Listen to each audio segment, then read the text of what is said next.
name is Glenn North, and I am the Education and Community Programming Director here at the Black Archives of America. Primarily, I conceptualize and implement the public programs that engage the community. Our archivist, Michael Sweeney, and I have conversations all the time about the importance and the relevance of the archives. And I think one of the things that it helps with is helping each of us locate ourselves, to orient ourselves in terms of where we fit in, historically, in the present, and as I said, how we can kind of make the necessary adjustments to have a better future. The founder, Horace Peterson III, and he was originally from Oklahoma, but grew up here in Kansas City and became fascinated with history in general, but particularly African American history,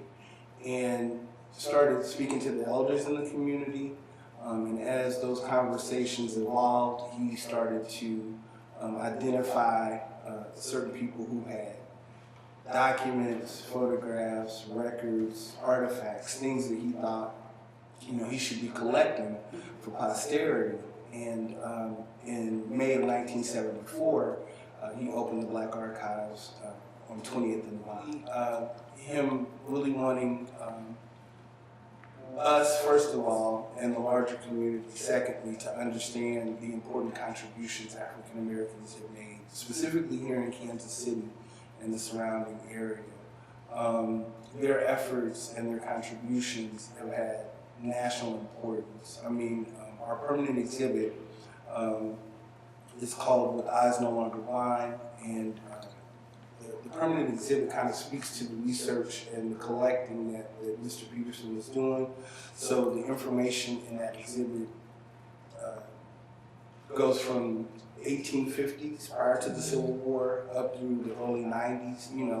I think it's our responsibility, if you look at how history is taught in general, there are obviously oversights and distortions, and I think that Mr. Peterson had in mind correcting that, because it's so important for us to connect with that history, because it gives us the necessary information to look at what's happening in real time, currently, and how we can, as he put it, project our future. I think that when young people especially connect to that history, it gives them a greater sense of self, a greater sense of pride, and it gives them the impetus to want to do better. With the current situations that have taken place, obviously, Ferguson, Staten Island, in Cleveland, with the whole Black Lives Matter movement, we're at a time where, after hundreds of years of struggle, we still find ourselves in a place where we're having to justify our existence in American culture. With the injustice that we've seen taking place with the police shootings and things like that, I think it's become even more important for us to examine who we are.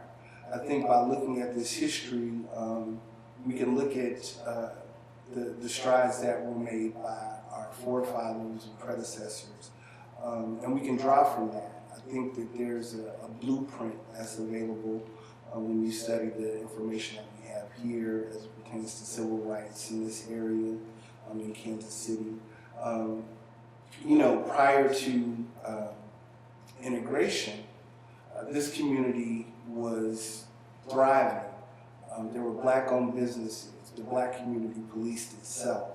The education that was available to Black people was top-notch, because you had educators who had gone to college and gotten their PhDs and masters, but they weren't able to teach on the college campuses, and so they were teaching in high schools and middle schools here in the Kansas City area. So those students were receiving a top-notch education. In their neighborhoods, they would be rubbing shoulders with professionals, entrepreneurs, people who are actively involved in community organizations. And so that sense of community, I think, has been lost. And I think that when we study that, we can glean from it and figure out how to, at this time, at this point in our journey in this country, figure out how we can continue to move forward, because obviously there's still a lot of work to do.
residents in the country club section of Dakota Dunes were supposed to be able to visit their homes today, but Michael says the visitation is postponed.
These are people, I think that they take a lot of time out in the media and everything to point out that he might have stole something, he might have did this, and he might have did that, but that he's not a person. But when that guy shot up people in that movie theater in Denver, he got out alive.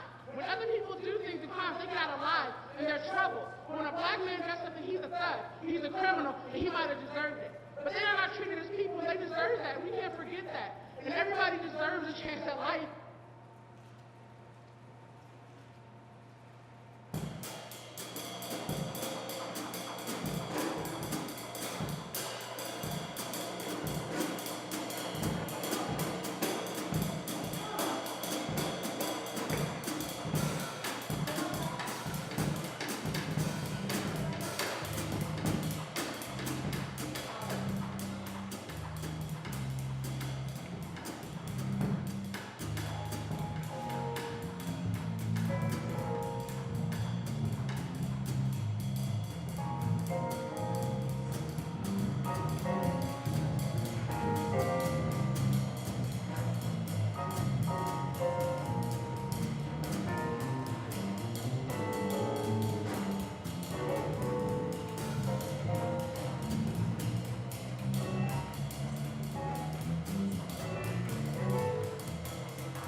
but I'm in KC now, and when I go to 18th and Vine, the jazz district, which I found out is not the motherfucking jazz district, that was Talking Vine.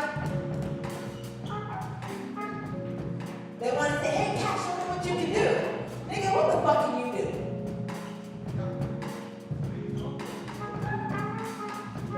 Don't tell me how to speak to you. I know when you're wrong.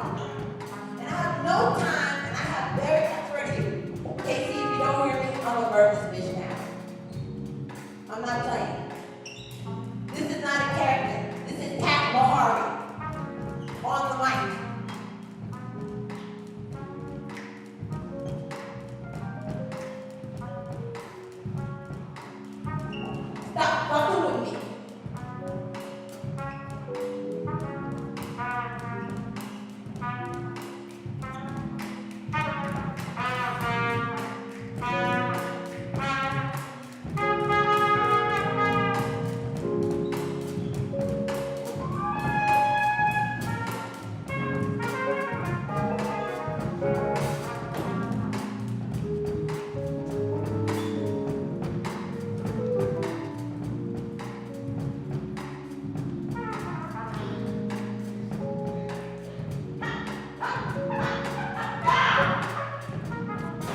Oh, look.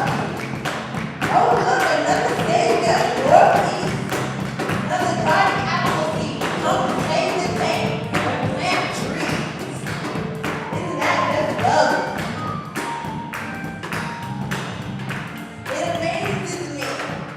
I'm not even from KC. I think you are really am not. And how many people come to me saying, what can I do to help out 18th and Vine?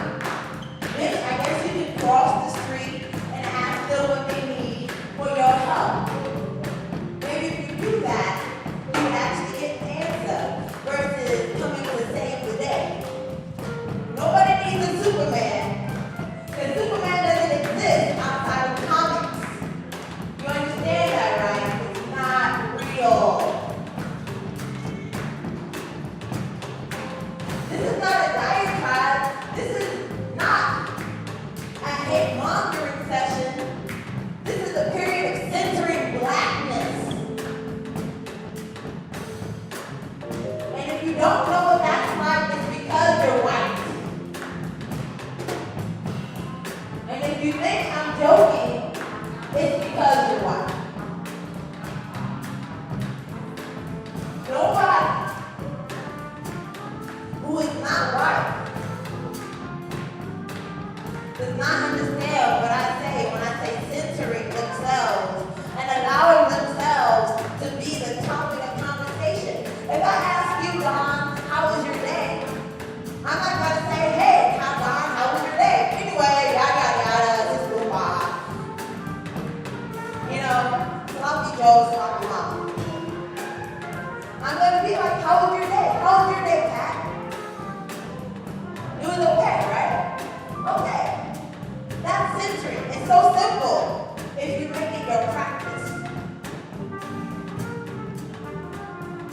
You know, you have to ask yourself, this workshop, these guys, please fill them out. I did not print that shit. Well, I didn't print that shit at all. Charlotte Street did. But I didn't print, Charlotte Street didn't print that shit just so you can have a souvenir. Right? These are real questions.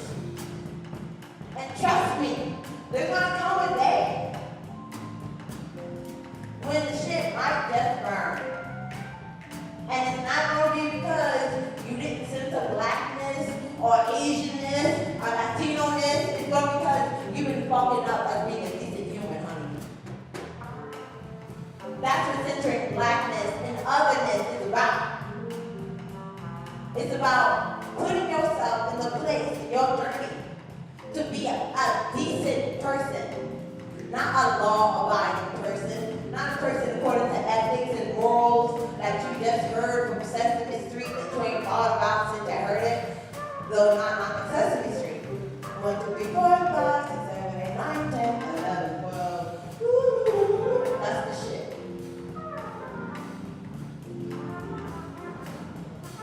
Here we go. I want everybody here with a show of hands. Just be honest. This ain't no big deal. Be honest. Who came here to see a show? Now, who came here to be the show? Now you know what it's like being black. We did not come here to be your show.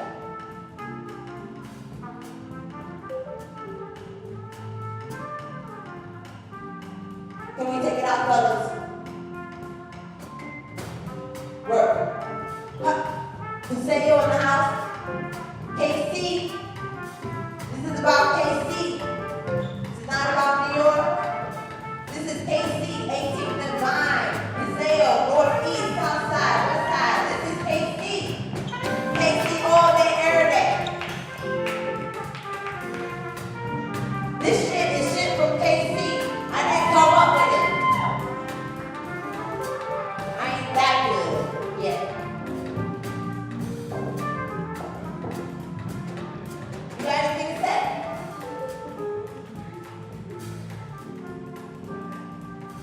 Yeah, I'm talking to you. You're only 6'5" motherfucker anyways.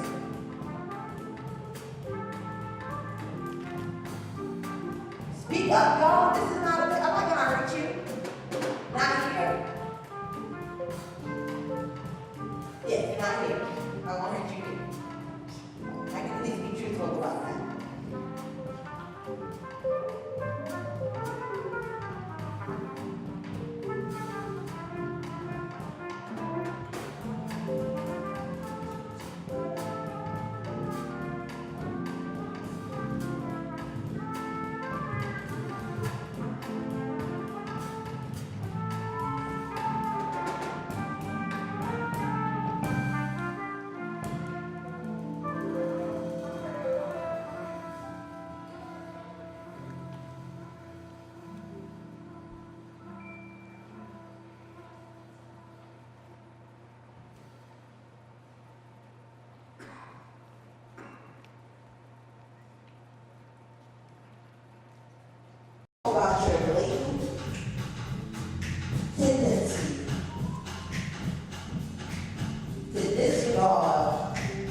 maybe that's the God that you really believe in. Because I'm really confused. I know all you guys are here because you supposedly want to tackle the issue and you want to be part of the solution. But I see 99% of the problem.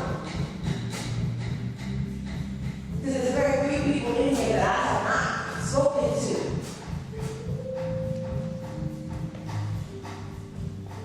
What did you say? You say RuPaul's best friend's race, bitch? This is not expectations of violence, rights, loose freeing, the best friend edition.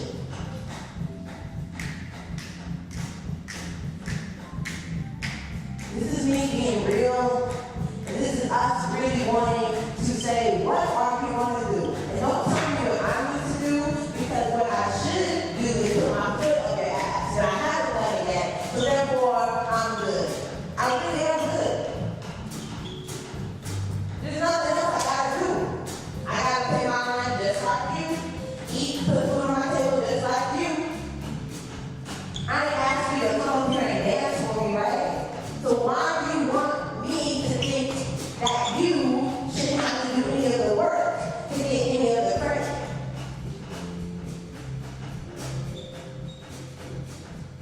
How does that make you feel? And don't act like this is just me and this is just us. So 3, 4, 5, 6, 7, 8, 9 black folks from Kansas City that have just made this shit up. We didn't make it up. I didn't have to make any of this up. This is you, Casey.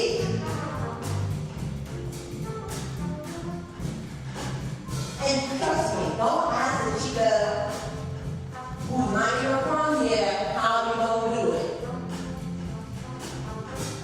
That's like not looking at the shit that you step in every day when you walk outside your yard. And be like, how do you feel on my shit? Can you wash it off? Please?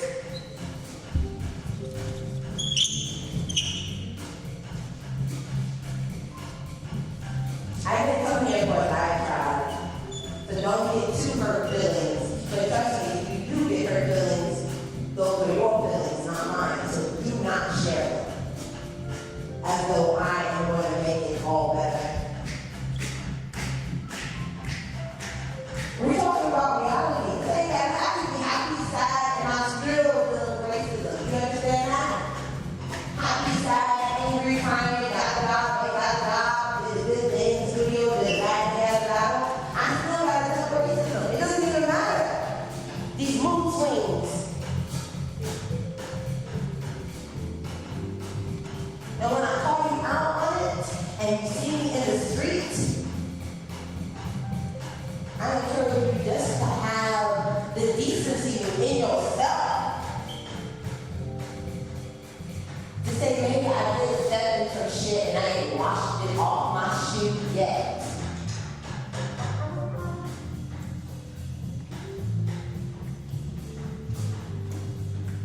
I know I'm not the only one here. Raise your hands if you're done with it. Raise your hands if you're done with it. Let me tell you, all y'all are crazy. Till the shit ain't over, so how you gonna be done with it? This is an ongoing process. If the shit was over, I wouldn't be doing this piece for y'all.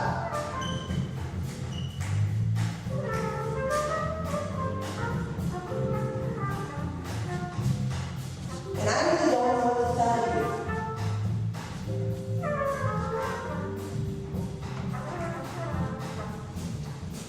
Just save the heroes of the comic books, alright?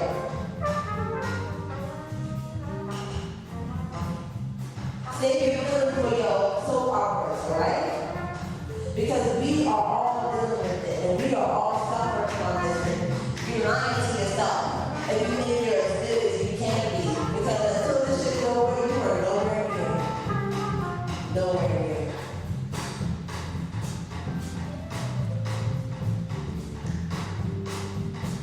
Nino, Milo, Cliff.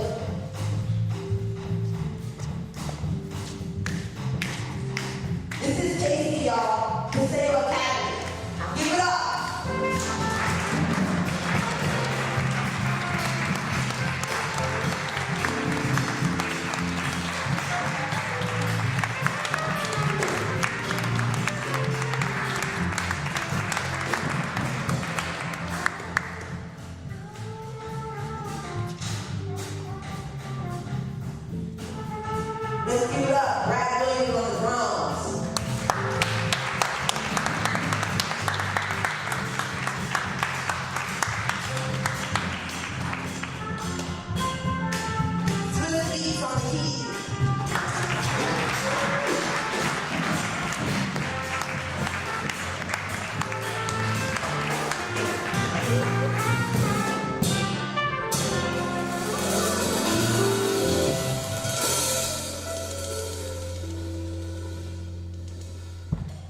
Herman Mahari, everywhere. All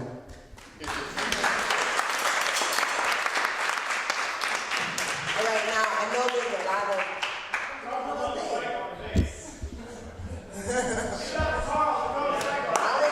The only white boy in the band.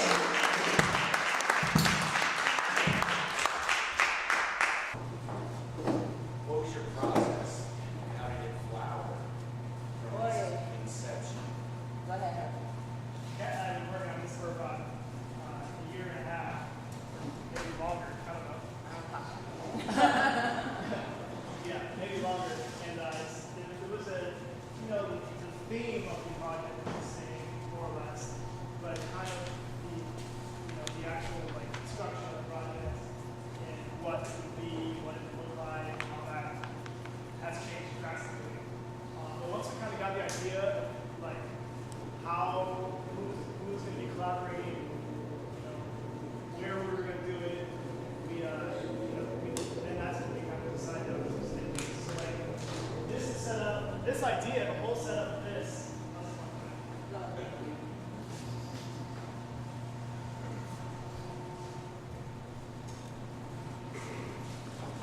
The whole idea of the setup here, the specific setup with the tables and the conference-like attitude is to kind of imitate what corporations will do with their employees sometimes is like racial diversity workshops, right? This is kind of like a mocking that idea, and we're using that as a platform to talk about something else. And this was, how violence relates to blackness.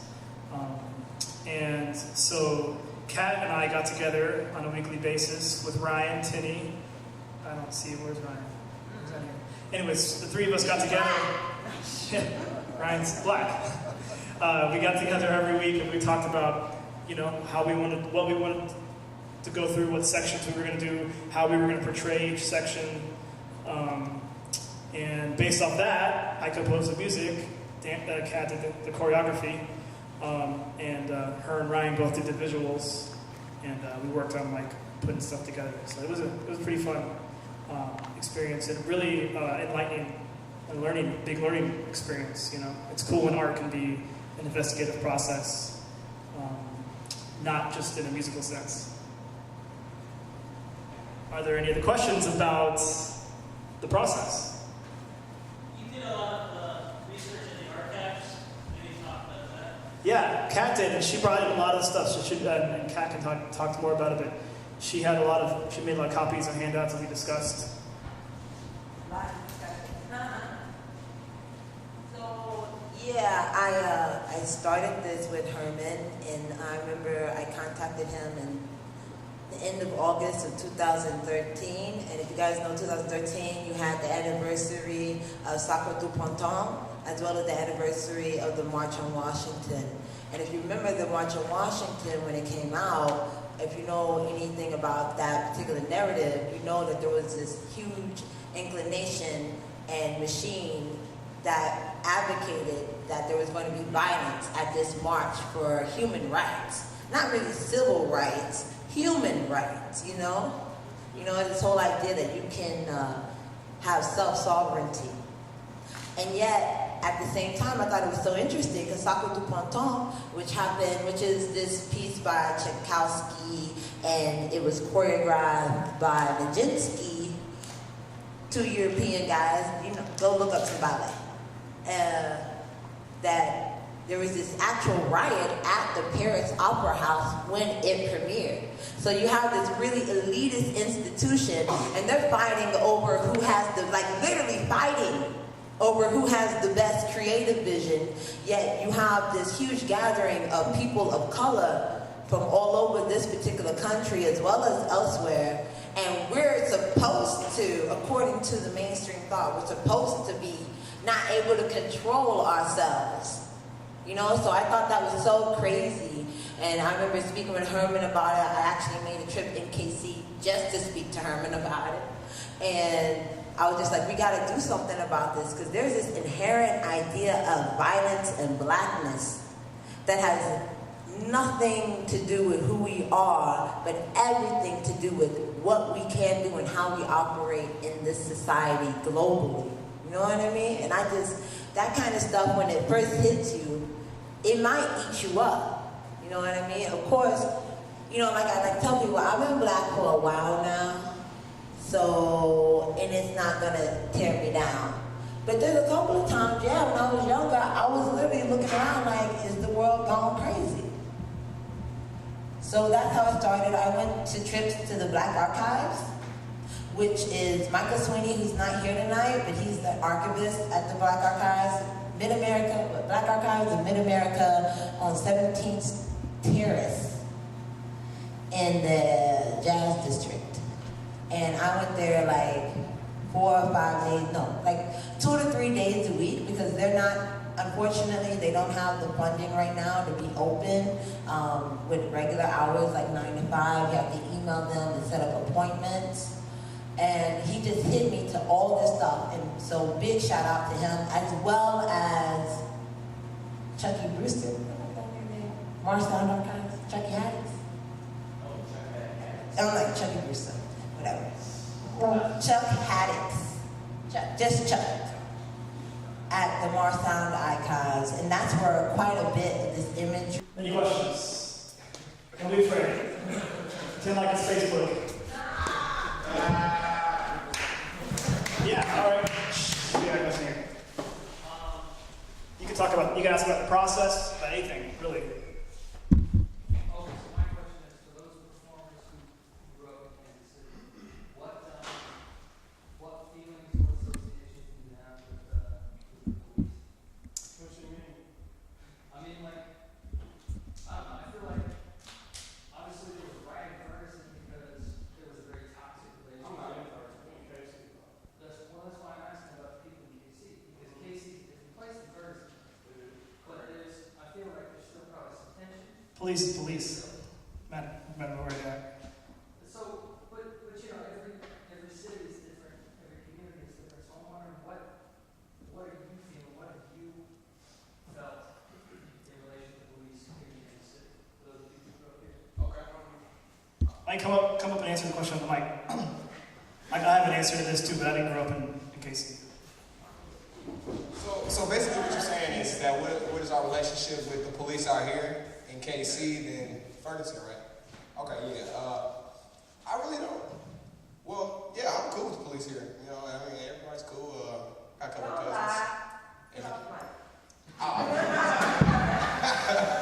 No, I actually have a couple cousins in the force. So, I mean, my experience with police, personally, I've never really had that abusive, illegal type feel, but I know a couple people that have been through things like that. I'm not. I'm gonna mess with the police. I don't understand what you mean on a relationship with cops. Like, if you need the cops, you call the cops. Well, actually, yeah, it was just like, what's like the difference between the cops here and then the cops? I don't know. We're not in Ferguson. I haven't had an experience, or no one had an experience where, you know what I'm saying, here in Kansas City itself. But Well, it's like basically what we see. You know what I'm saying? What we see from here that we were seeing in Ferguson, and the difference between the cops here that we actually have in Nashville. someone else want to answer? Yeah. I grew up in Jefferson City, and I can't really point to anything that made me this way, but I've never felt safe and comfortable around police. Never, you know. I've always felt kind of wary. My parents didn't tell me to do that. That's just something I always felt, you know. Police doesn't mean it's not a safe zone for me. It's not a safe, comfortable place for me. And I doubt that I'm alone in saying that. I'm sure there's some other people here who feel the same way. Thank you. But also, you know, I had a close friend of mine, he's a musician, just a couple of years ago. His sister's baby daddy got shot by the police, killed by the police, and he was unarmed. I mean, just like all these other incidents we hear about in the news. You know, it's real. It happened here in Kansas City. It's not, you know, so that's my answer. I guess that's Brad Williams. Give it up, Brad Williams, the drummer. What's up, good people? How y'all doing? So to keep this going and on a more, so where to begin? Because, okay, police in Kansas City, this is before Ferguson actually. So there was a time when publicly in Kansas City, it was open season hunting for black men. In the case of, what was it, in this particular instance, there was the Waldo rapist. If anybody remembers that, anybody hear the description of the actual rapist? It was very vague. It was a black man with a deep voice like, and this is what's funny, they said a deep voice like Luther Vandross. Y'all remember Luther Vandross' voice? It wasn't very deep, was it? So, what's that tell you? They just put a bunch of blanket-ass statements on TV, on the news, to rile people up. And the rile up is a different, interesting point too, because since most everybody's on Facebook, we're talking about how Facebook riles up emotions, it gets people going, it gets people, whatever. So we're talking about being riled up right now. And okay, so I talked about that because my relationship with the police, I used to live out by the Legends at the time. And the Waldo rapist obviously was in Waldo, right? So I had police come to my door, knocking, boom, boom, boom, boom, boom. Hey, we need you to come ride with us downtown so we can ask you questions. What? About this Waldo rapist situation. Because you fit the description. You mean that vague thing of a big black man with a deep voice? Yeah, I guess you're right, I do fit that. My relationship with the police? Man, let's talk about, keep it short. It's not very positive, to say the least. I don't feel like, actually, I'll put this in there too. I work in the suburbs. And I tend to notice that there are 5,000 police cars in Midtown, in certain areas of Midtown, where the population is darker complected. But in the suburbs where I am, particularly in this shopping mall that was just developed, there's one security officer for the whole shopping center. And he's scheduled to work from 4 a.m. to midnight, 4 days a week. Because the population is different. Or at least that's my conclusion. So my particular relationship with the police and how it treats me and how it treats my brothers and sisters, because not only are things limited for me, but then we have to talk about why in Crown Center in the plaza there's a supposed curfew that's supposed to happen. Because youths of a certain age don't have a lot of activity to do to go out and be social. So they want to go and kick it. There's a movie theaters, there's things. There's a street. It's a street. They're not allowed to walk on the street because too many of them, too many young brothers and sisters of a darker complexion in one group scares people. Whether they're doing something or not. And there is no force, there's no group that A, provides anything for them to do, or has their back. So they just have to rely on that police relationship that is ever so beautiful. Anyway. We have a question back here? Yeah, actually, it's a question for each of you guys. Okay, for the dancers. Yeah, I don't know if you want to talk about it now. It doesn't matter.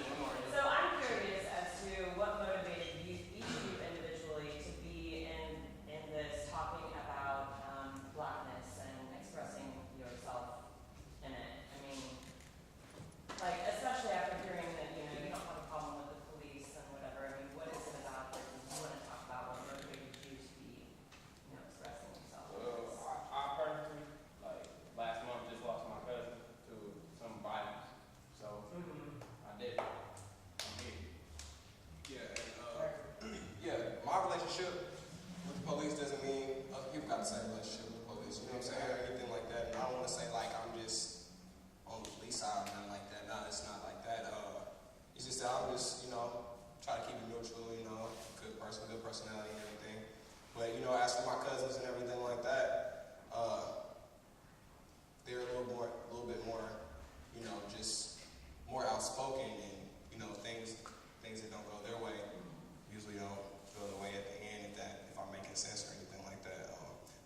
dancing in this, basically representing who I am, whether I'm in a good relationship with a policeman or not.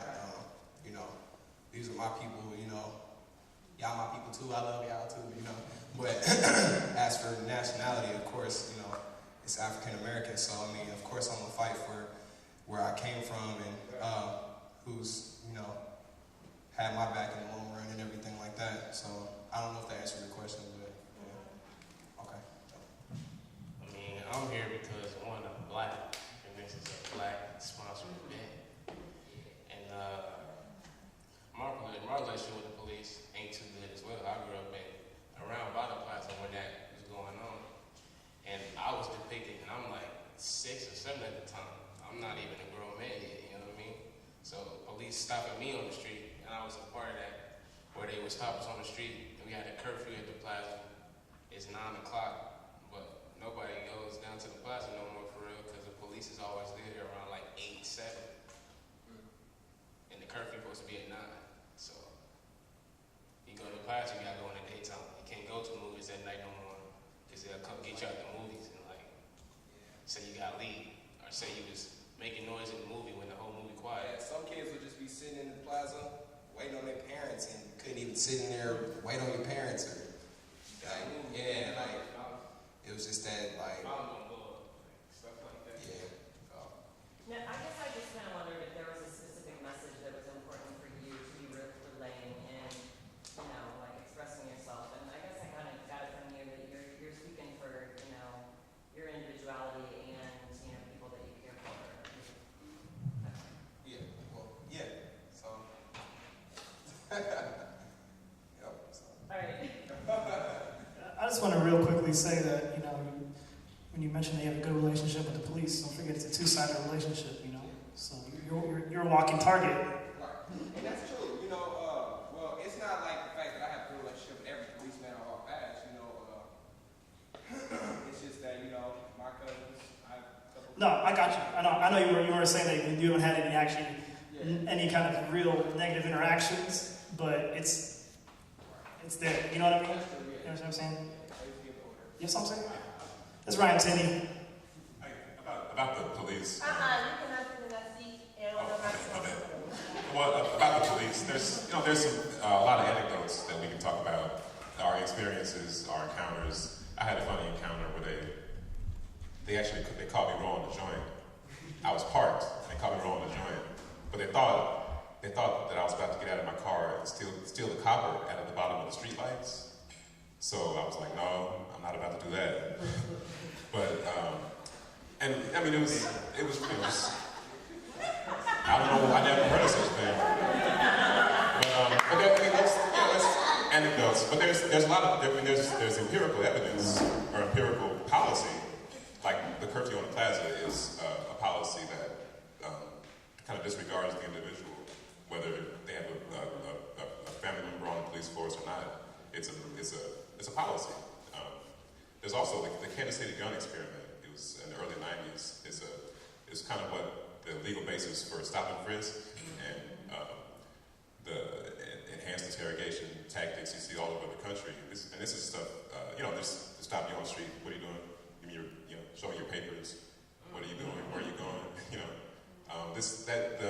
The legal basis for that came from Kansas City, the Kansas City gun experiment, where they targeted a 99% black zip code, I forget which one, and they put a certain number of officers on duty, and they weren't responding to calls, they weren't responding to emergencies, they weren't responding to 911, they were strictly to stop motorists, to find guns, and so they kind of, they said that since we found all these guns, there's a drop in gun crime, and so it led to this broken windows policing. That's it's not anecdotes, it's not individual experiences. It's a blanket policy that our police force works from. So that's the relationship between the police and who they're policing.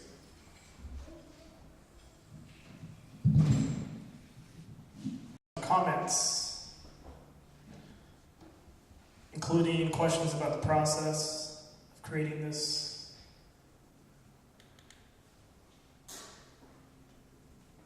Anybody?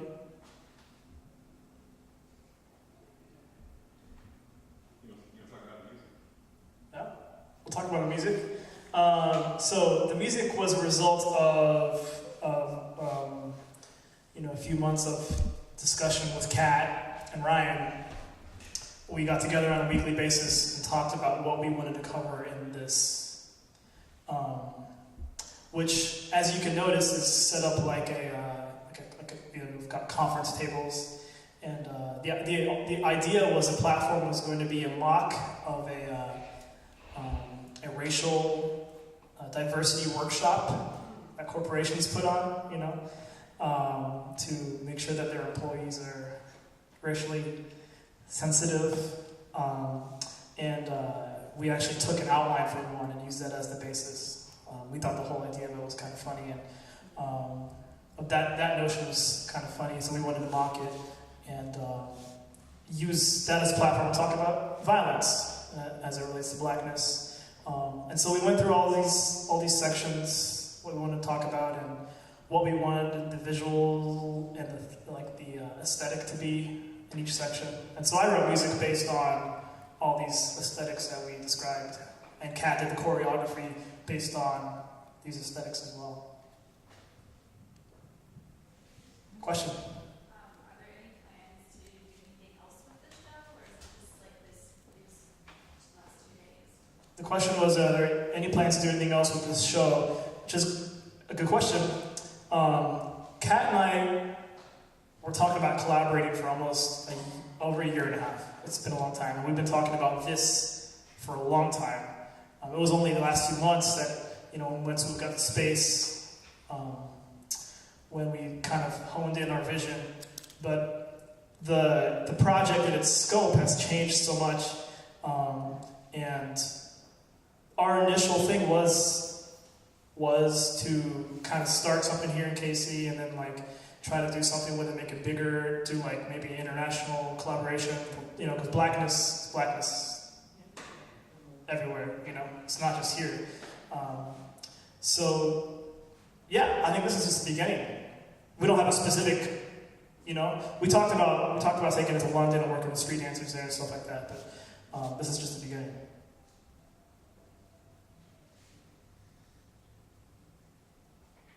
You have a question? Any questions? Not particularly, but I guess I would ask, what was the main process of organizing the topical order for the program? That's a question. Yeah. The process was, we started out the beginning. If we're going to talk about violence, we wanted to talk about defining violence, the different ways. And then, for instance, we had some comics and stuff on screen, sometimes we don't think about it, but there's violence in comics. Calvin and Hobbes is violent, just like, CSI or whatever, an action flick on, the movies, or Grand Theft Auto or whatever, there's violence everywhere. And so we wanted to start with defining the violence, and then from then, there was no specific reason for the next 2 or 3 sections in terms of the order. But, one of the challenges was distilling this. We can't cover everything in 50 minutes. We couldn't cover everything in 2 weeks or 3 weeks. So the idea was that this would be a thought-provoking and an emotional experience. Because that's all you can really do. We can't have people come here and change their minds. We talked about what do we want to do with people here, and it's you can't really do that in about 40 to 50 minutes, but you can get people to think, and feel, and that's what we wanted to do.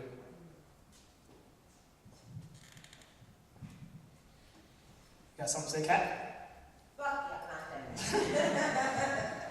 Okay, new favorite customer.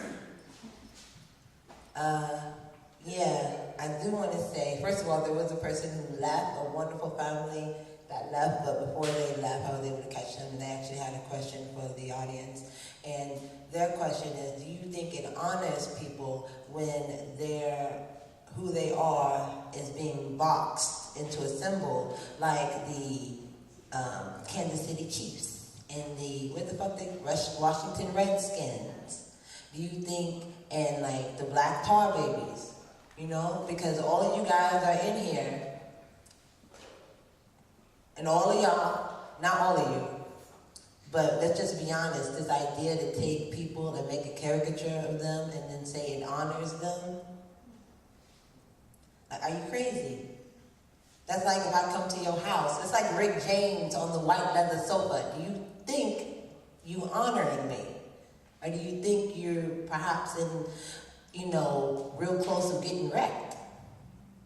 And what do you think that means to who you are as a people and who you are as an individual when you're consistently, unconsciously and consciously putting trauma on people? And it's not like an abusive relationship where I might be able to leave the house. I don't have a spaceship currently. And you know what happens to women that fight back. So how do you all individually, you ain't got to tell me now, I'm tired. I don't want to tell you. No, I'm an ass.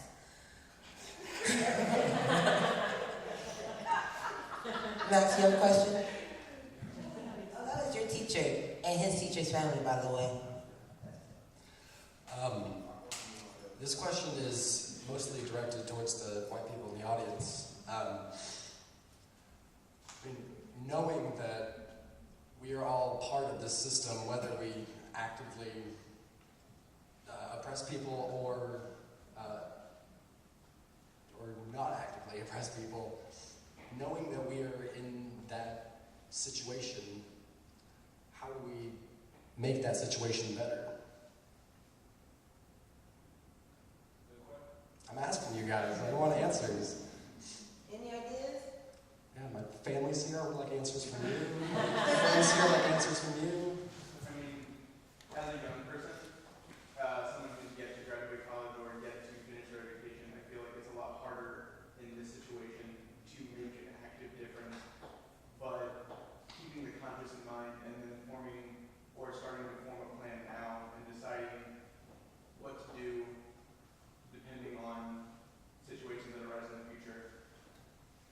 I mean, almost like basically a contingency plan. When you finish your active education, when you reach an age where you can actually do something, you have to decide what needs to be done and what has to be done and then what gets done.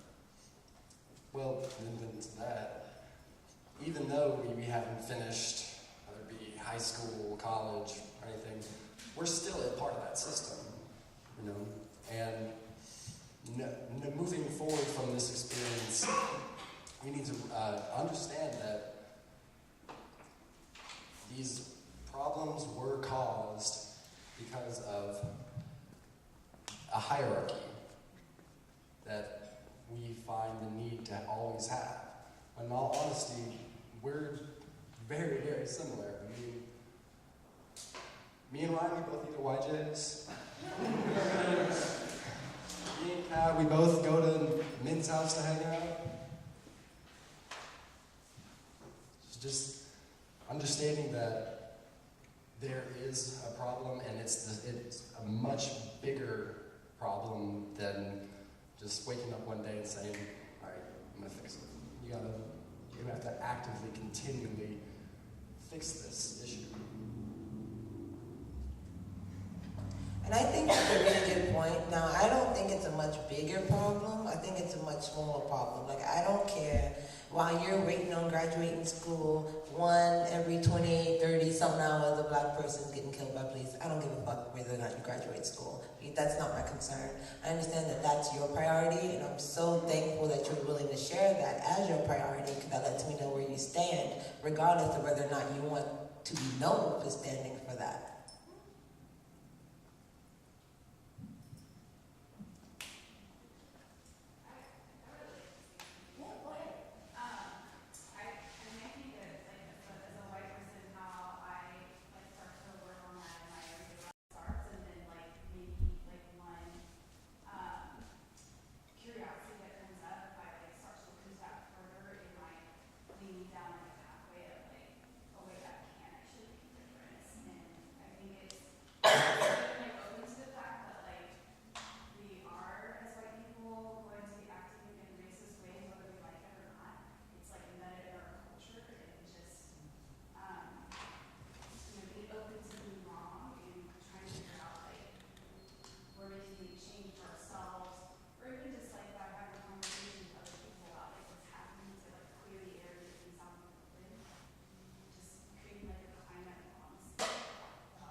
to add also, in addition to recognizing, like obviously one of the first things white people can do is recognize how they're racist and when they're racist and why they're racist, but also calling other white people out on their racism. And that's a big thing that's like really hard for a lot of white people to do for some reason, but that's really important to call other people out and say that that's racist. What you're saying right now is racist. Like some of the messages that were flashing up on the screen earlier about like there's a difference between an African American and an N-word. I've heard people say that. And it's fucked up. That's not true. Like so calling people out, that's something we could all do and we should do. I was going to add, I think it's similar to being a man and calling out patriarchy, you see it, and not just calling out when you're around women, but when you're around men, when you call men, and they say something that's, sexist, calling it out. That's the space where transformation really can happen in its effects. So it's the same like that among white people. Yeah, and just to add that comment, I'll get your question. You have a comment or a question? Both. You have a question? I just wanted to add real quick, there's plenty of people that you can talk to. I don't know any white person who doesn't have, or knows someone that has a racist relative, I don't know any white person who's not. Everyone. So it's you know someone, you know what I mean? And also, like I said, there's a self-examination that should be happening. Can I ask, when you all say racism or racist, can I ask what you mean exactly? My understanding is that to be racist requires some type of power, ability to withhold or make judgments for someone else, and they don't have the ability to do that. So just me speaking, I don't actually care if any of you hate me because I'm black. I would care if I couldn't get a house or a car, or I can't get my particular appointment, I can't start my business, I can't leave this country because I'm black. So I just would can you define that more for me? Well, I can't define it more because you said it quite clearly. So, there you go. Oh, wait. Sorry. Yes. There were a couple of times when you would get in somebody's face, really be confrontational, and it seemed like it was always a plan. Did you ever give consideration to making the audience feel uncomfortable tonight? Because with the music playing, the revival type music, it seemed like if you were bringing up a controversial subject, but you were doing it in a very non-disturbing way, at least for me. Well, everybody can hear me. I can talk loud. My whole concern, and that's something that me and Herman spoke about, what ways to be confrontational and yada, yada, yada. But really, for me, centering blackness means I'm going to do what I'm going to do. So I have to really, to a very real extent, outside of this is like my masterpiece. This is for y'all. This is me being real kind and considerate. And everything else was me doing whatever the fuck I wanted to do. Because I don't have time to be like, oh, was I confrontational enough? Did I change their minds? I'm not Martin Luther King or Martina King, and this ain't my dream. You know what I mean? Like, I have to really just say, I'm gonna be me. And guess what? When I'm walking down the street and I'm dealing day to day with whiteness, I don't go out of my way to cuss people out, but I'll check them without a shadow of doubt anytime, any day, because I'm not about to live my life scared of nobody. So if I'm not in your face, then I'm not in your face. And you should never take the centering of blackness as though it's confrontational, or you should never take the idea of somebody standing up for themselves, regardless of what they're centering, as having to have this sort of tension, because that's all you. And your question, which was great, is also sort of a misdirect, because I feel like it's really about you. Well, you weren't confrontational enough for me. You weren't able to change my mind. Tough titty sprinkles for everyone. You know? Yes.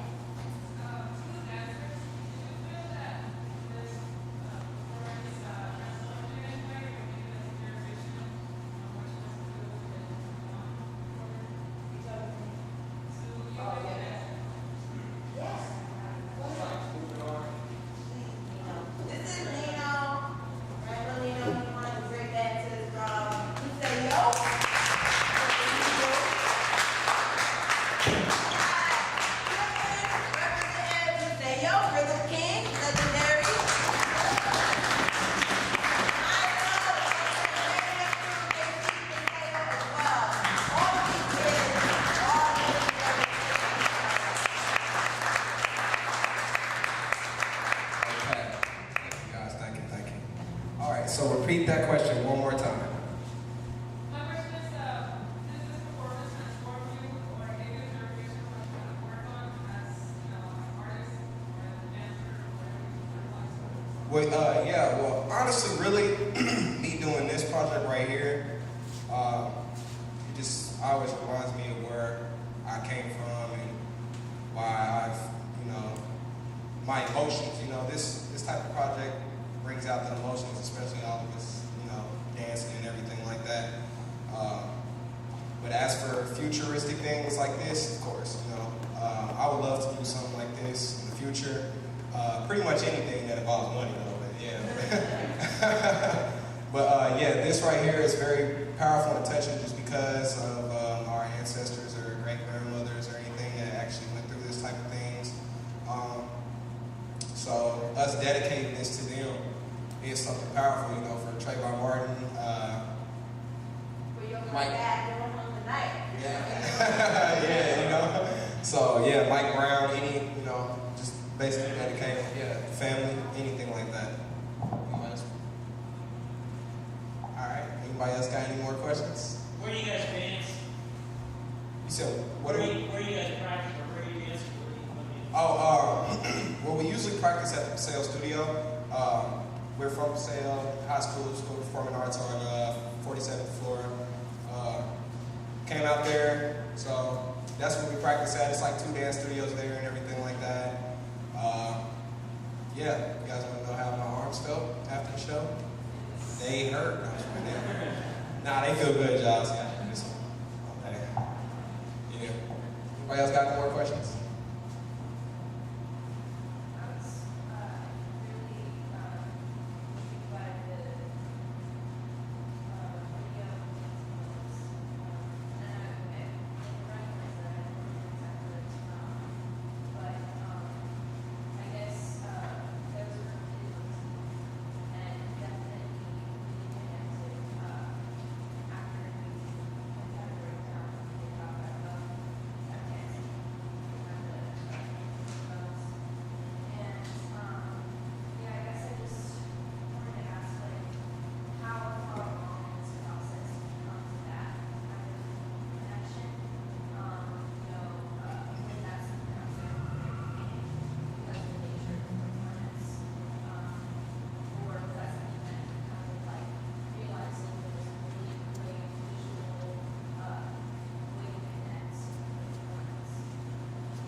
Well, honestly, you know. Can you repeat the question?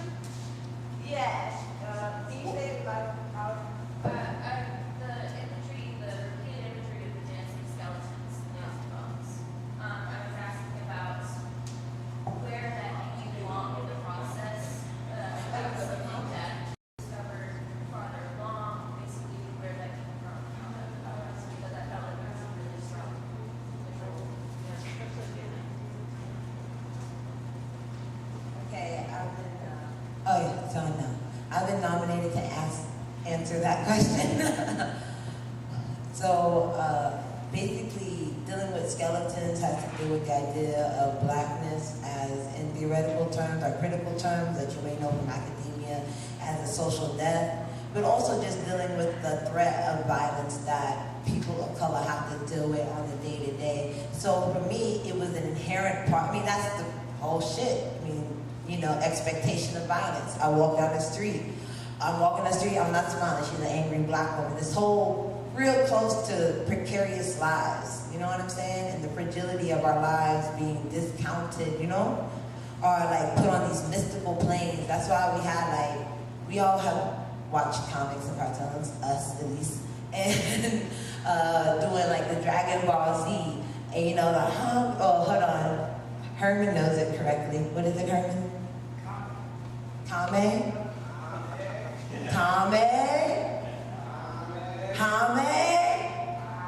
Ha! You know, that's fun to do though. That's why we put in the piece. So dealing with that, but having him be blown up by Spawn. You know, Spawn, who was a black comic character, is being blown up. You know what I'm saying? So when we have the degradation of the earth, we're also degrading. we're also dealing with the degradation of human lives. You know what I'm saying? Whether they are people of color or people who are not of color, but this become really colorful. You know what I mean?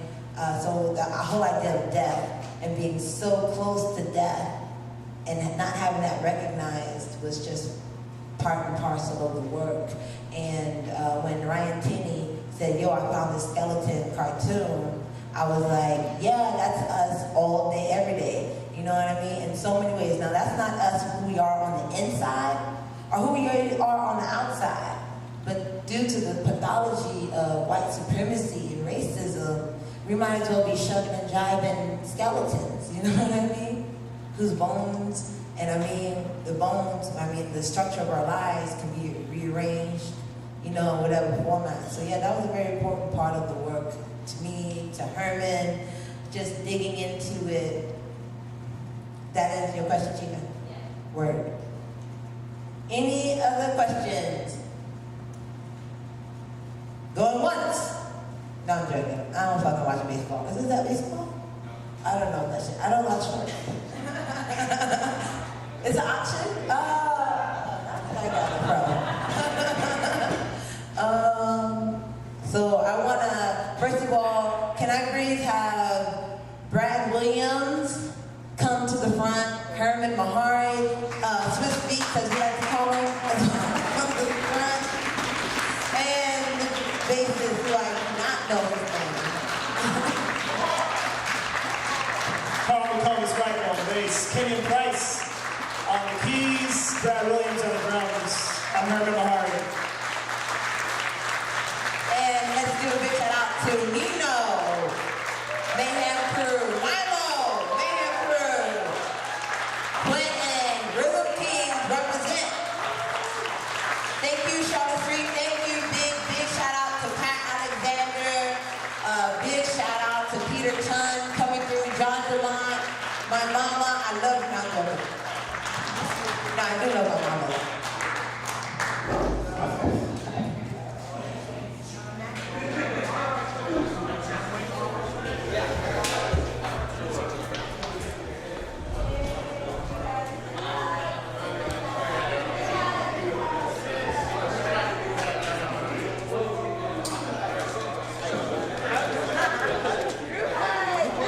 Give me some of that. Oh, you hit me quick. Give me some of that. I just showed up. No stinky out. Did he good? Oh!